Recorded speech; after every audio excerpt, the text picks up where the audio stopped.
Hello, everybody. Welcome into the Casual Sports Report. It is now Friday, July 16th, and we have a little bit of sports going on. Some of the stuff from yesterday actually ended up getting canceled for a few reasons that we'll get into here in a minute. Hope you're all about to have a fantastic weekend. I know I'm going to be plenty busy. It's the NABF 2021 18U World Series at Bobstein Park.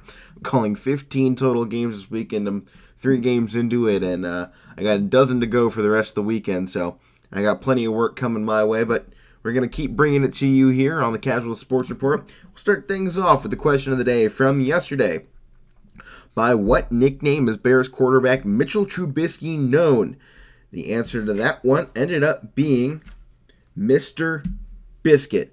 Trubisky says it originated when an assistant coach's relative mispronounced his name at freshman practice at North Carolina, and his Tar Heel teammates picked it up. So Mitch Trubisky is Mr. Biscuit, just so you know.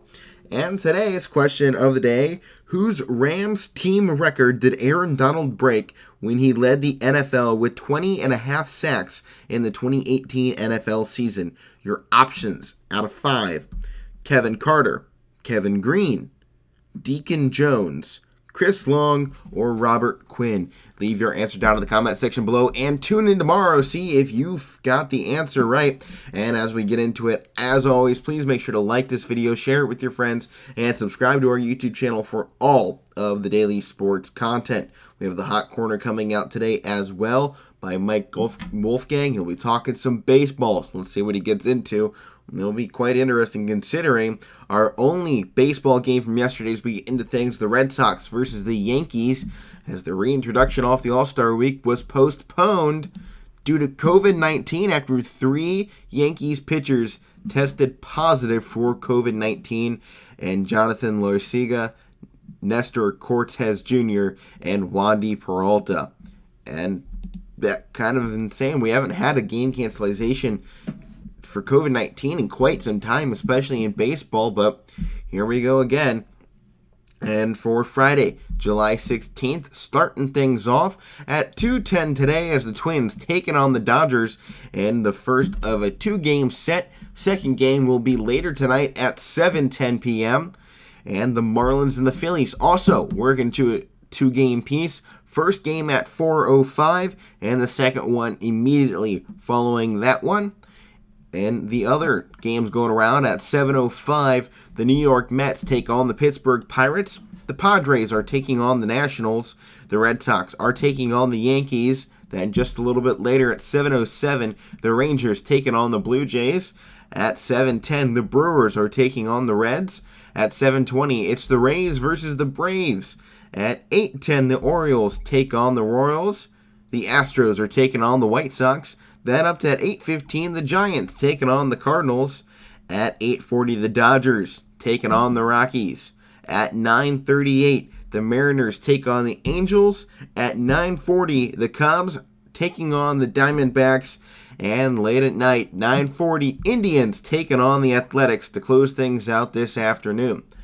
In the PGA Tour, the Open Championship, going about this day 2 of the Open. In first place from the United States, Colin Morikawa, and second place, Daniel Van Tonder, and also tied for second, Louise Oosthuizen, and tied for fourth place, 2 guys, Jordan Spieth and Brian Harman.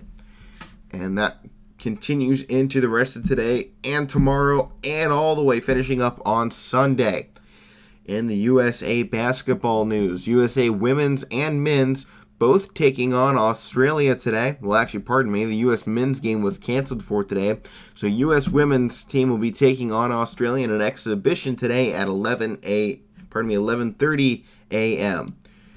In other baseball news, Braves acquire outfielder Jock Peterson in a trade with the Cubs. I'm sure Mike Wolfgang will have a few things to say about that. So tune into the Hot Corner at 1 p.m. today to hear his thoughts on the new trade. In other news out of the NFL, they're now funding a study on its most common injury, hamstrings. The NFL's most common injuries are the hamstring, and nearly 75% of all hamstring injuries have caused players to miss time. So the league's scientific advisory board on Thursday announced a 4-year, $4 million award to a team of medical researchers led by the University of Wisconsin, trying to better understand and prevent lower extremity injuries, including the soft tissue strains such as hamstrings. So it could be some scientific breakthroughs coming in the NFL that could really help out a lot of sports. As somebody that has suffered a lower extremity injury like that, I tore my ACL. Getting into some more understanding of how to prevent those can help out a lot of athletes going through that rigorous training to get back into it can be quite tasking. In boxing news, the third fight for Tyson Fury and Deontay Wilder has been postponed until October 9th. And folks, that'll do it today. Not too many sports going on, but thought I'd stretch this one out a little bit for you. Well, that'll do it. I will see you all tomorrow, Saturday, at noon once again. See ya.